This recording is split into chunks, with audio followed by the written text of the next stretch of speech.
지난 위임식 때 제 이름에 대한 얘기가 굉장히 많이 나왔죠. 특히 저의 탄생 설화에 대한 이야기들이 있었습니다. 제가 태어날 때 아버지가 푸하하하 웃었다고 해서 푸하다, 혹은 물에서 나올 때 이제 푸하라는 소리를 따서 푸하다 등등 이름이 워낙 특이하다 보니 재미있는 에피소드가 정말 많습니다.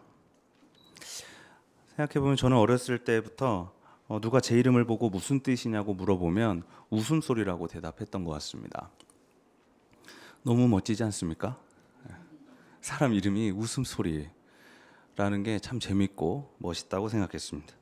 그래서 누군가가 저를 푸하하하 이렇게 비웃어도 스스로 멋진 이름이라고 생각했기 때문에 아무렇지 않았던, 타격이 별로 없었다, 이랬던 것 같습니다.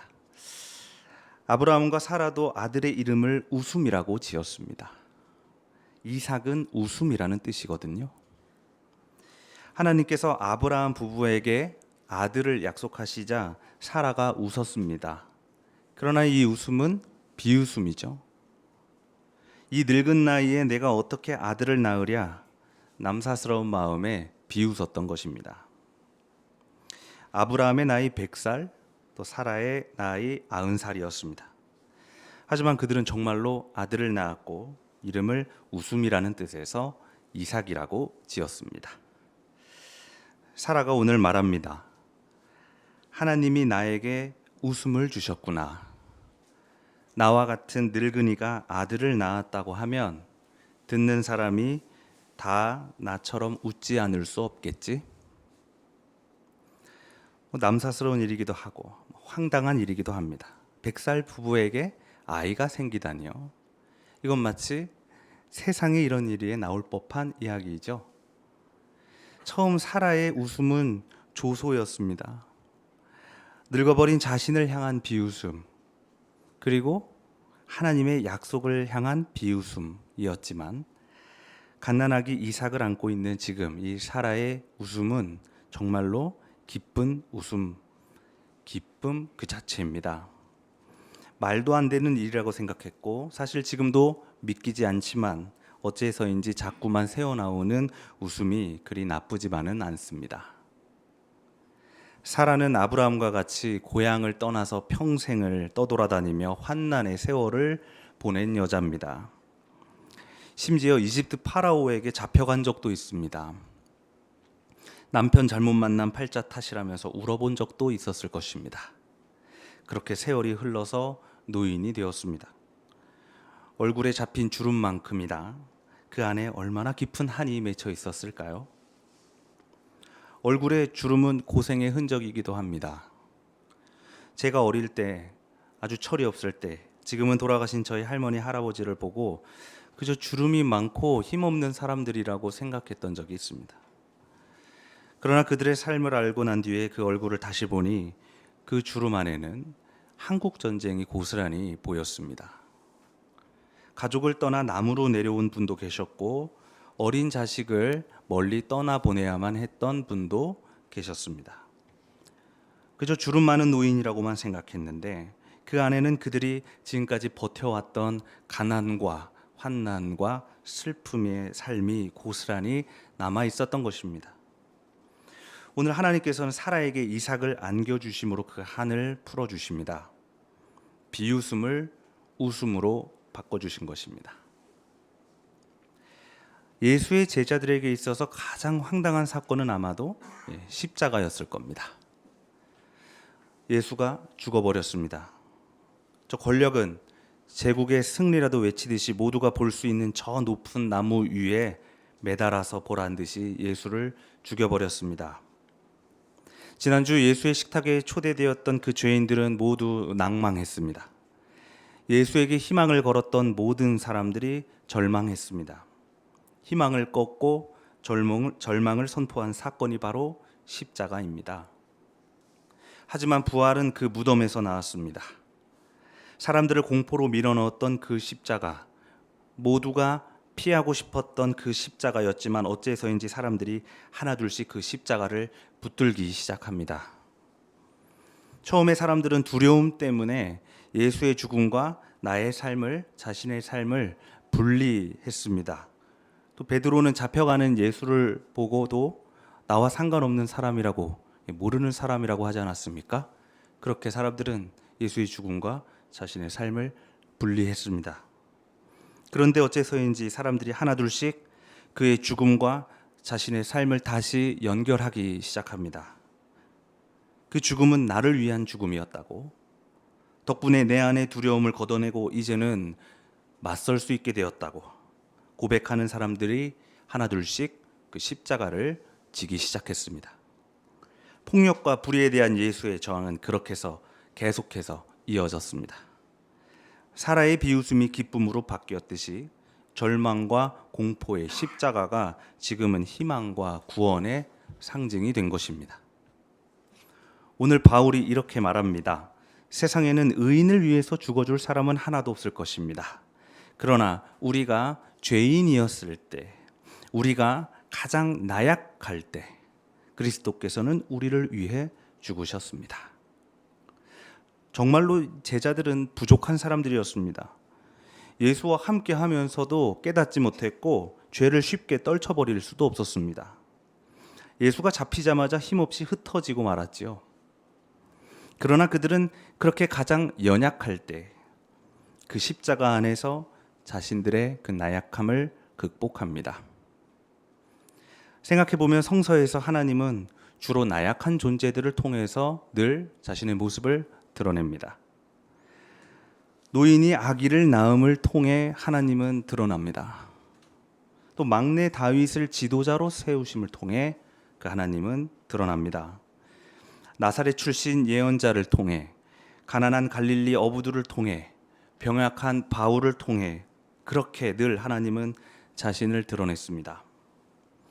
정말로 하나님은 약한 자를 들어 쓰시죠. 하나님의 취향이 참 특이하다고도 생각했습니다. 나약한 사람들을 좋아하시니까요. 그러나 한번 생각해 보십시오. 하나님이 연약한 사람만을 골라서 사용하시는 것이 아닙니다. 하나님은 모든 존재를 사랑하시니까요.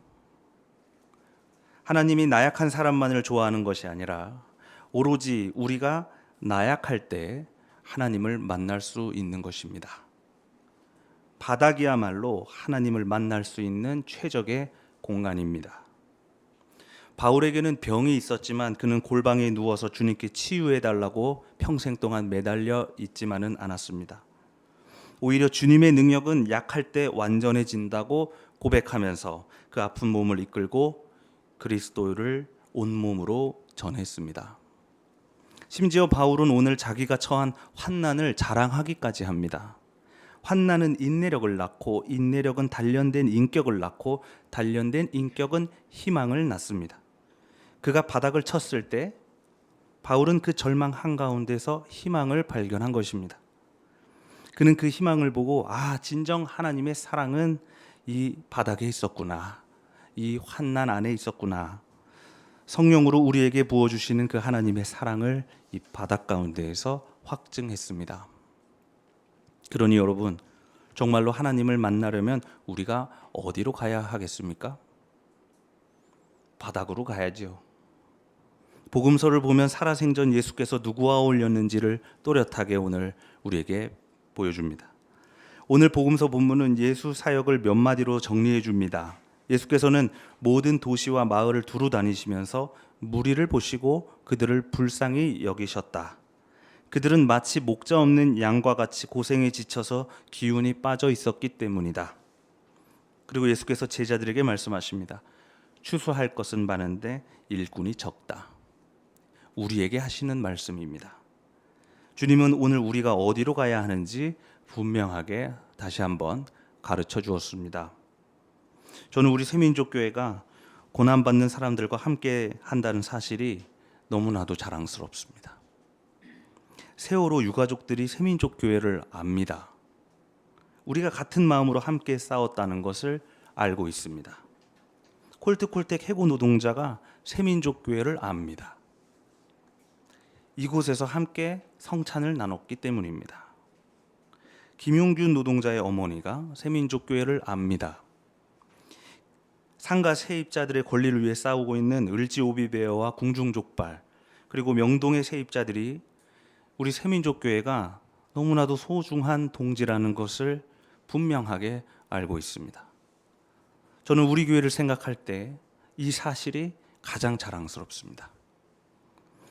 요즘 명동의 강성진 총무님 아시죠? 우리 교회가 명동에서 주일 예배를 드렸을 때 현장에 증언을 해주셨던 분이잖아요. 요즘 그 분은 눈물이 많아졌습니다. 농성장을 차리고 언제 강제 집행이 들어올지 모르는 그 두려움과 외로움 안에서 홀로 버티고 있기 때문입니다. 저는 우리 교회의 연대로 그의 눈물이 기쁨으로 바뀌게 되기를 소망합니다. 물론 하루아침에 투쟁이 끝나지는 않습니다. 벌금을 맞고 징역을 받고 투쟁의 결과들은 늘 처참하기만 합니다. 그러나 우리가 그 안에서도 두려움과 외로움으로만 버티는 것이 아니라 즐거움과 함께함으로 이 싸움을 버티게 되기를 바랍니다. 저는 사실 지난 금요일과 토요일 그리고 오늘까지 이 벌금 모금 프로젝트 안에서 벌금 모금 콘서트를 기획하고 진행하고 있습니다. 그래서 사실 굉장히 지친 상태예요. 금요일에 모든 그 음향 장비들을 망원동에서 이 상수동까지 다 나르면서 준비하고 열심히 그 안에서 이것저것 팔아보고 있습니다. 그래서 어제는 금요일 날 너무 지쳤기 때문에 어제는 너무 지친 몸과 마음을 안고 그곳을 갔습니다. 그래서 다들 왜 이렇게 지쳐 보이냐고. 그래서 어쨌든 힘을 내서 열심히 장사를 해봤습니다. 벌금이 1억입니다. 그 무거운 마음 안고 1억을 우리가 어떻게 모을 수 있을까 하고 장사를 마치고 매출 금액을 확인해 봤습니다. 300만 원 이상 벌었습니다. 그래서 지친 몸과 마음이 살살 풀리더니 실실 웃음이 나오는 겁니다. 오늘 사라가 혼잣말로 말하는 겁니다. 하나님이 나에게 웃음을 주셨구나. 이것을 듣는 사람은 나와 같이 웃지 않을 수 없겠지. 그런 마음으로 고작 300만 원 벌었는데 웃음이 납니다. 힘이 나고요. 저는 300만 원으로 1억을 맞설 수 있다고 생각합니다. 웃음이 나지 않습니까? 고작 300만 원 안고요. 실실 웃음이 납니다. 이게 복음입니다. 이게 믿음이고 이게 복음입니다. 믿으십니까? 네. 고작 우리 300만 원으로 저는 1억을 이길 수 있다는 믿음을 안고 오늘도 가서 열심히 벌어보겠습니다. 사랑하는 교우 여러분, 스스로 나약하다고 생각하십니까? 너무 늙었다고 생각하십니까? 너무 어리다고 생각하십니까? 계속되는 절망 안에서 지치고 힘이 빠졌습니까? 그러면 우리가 하나님을 만날 때가 되었다는 이야기입니다. 우리 주님께서는 비웃음을 웃음으로 바꿔주시는 분입니다. 1억 앞에 300이 누군가는 비웃을지 몰라도 그것은 분명히 우리 승리로 바뀔 것입니다. 우리 하나님은 이 땅에 가득한 절망을 단번에 희망으로 바꿔주시는 분입니다. 저는 우리가 하나님과 함께라면 우리가 100살이 되더라도 십자가를 지게 되더라도 아무리 나약해지더라도 오히려 그 나약함으로 인하여 반드시 웃게 되리라 확신합니다. 우리가 나약할 때야말로 우리는 완전하신 하나님과 함께 일어날 수 있습니다. 그 완전하신 하나님께서 우리의 나약함 안에 충만하게 있기를 주님의 이름으로 소원합니다. 주신 말씀을 묵상합시다.